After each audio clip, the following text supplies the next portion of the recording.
Welcome to another Coding Like Matt Matlab tutorial. Today I'm going to be talking about how to use a webcam in Matlab. We're going to start out by looking at how you open a webcam, then look at how to configure a webcam, and finally I'll show you an example of how to do a time-lapse video using your webcam. So let's get started. To begin with, we need to see a list of all of the webcams which are currently connected to the system. We can do that using the webcam list command. As you can see, I have two different webcams connected to the system. Normally, if I had two webcams which were of different brands or models, I'd be able to tell which one was which right now, but because I happen to have two of the same type, I can't tell whether I want the first one or the second one. From experience, I know though that actually the first webcam is the one I'm interested in. I can now open that webcam using the webcam command, giving it the index of the webcam I'm interested in. There's several other ways to index the webcam. I think you're able to do it by model as well as using the first one by default, but for this case I'm just going to use the index number 1.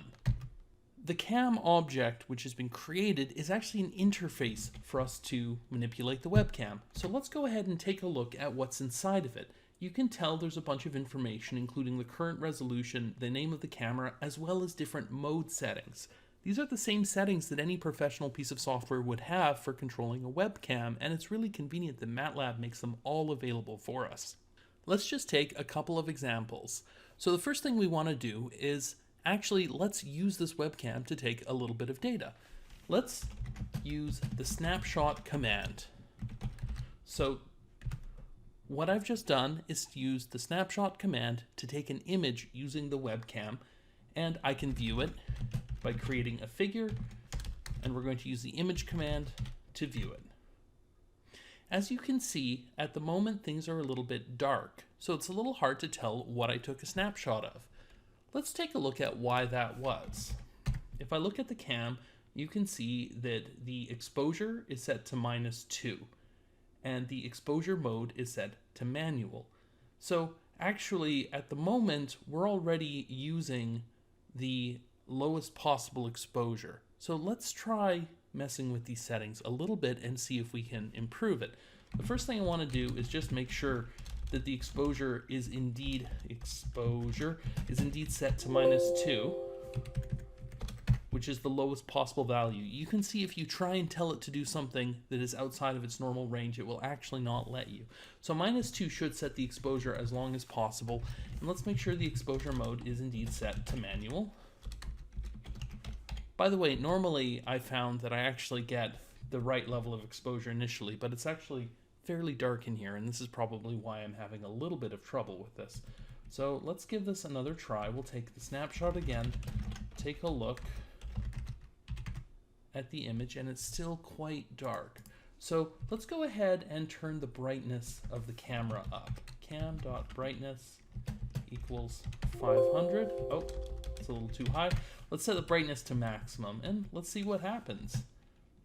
We want to view the image. Boom. Okay, now you can see, actually, I'm trying to take a picture of my cat. So my cat's sitting on my backpack right now. Let's make this brightness a little more reasonable. There we go. That's a perfect image of my cat. As you can see, the brightness at a value of 10 is well behaved, and you can get a very nice contrast out of the image. We can set the camera exposure mode to auto, and this way we should get a lot of the setting sort of robustly done to changes in brightness in the background. This is actually a pretty convenient thing to do. Normally I try to leave all of the settings on as automatic as possible so that I don't have to think about it. The last thing that I want to show is just how to change the resolution of the camera. It turns out that the webcam is actually able to do a lot of different resolutions. You can tell which ones by looking at the available resolution list. And what we're going to do is we're going to, from that list, select the highest possible resolution. In this case, it is 2304 by 1536. The camera updates as soon as you set it.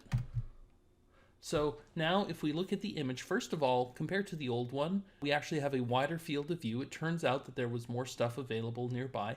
And then the second thing is you can see that the number of pixels is massive. Uh, we have an incredibly high resolution image now. So the last thing I want to do, just to show you maybe a good utility command, is actually show you how to take a quick little video preview with it. So if you want to do this, you actually use the preview command on the camera, and this pops up an updating image of what's on the screen right now. And you can see, for example, my cat is actually moving a little bit.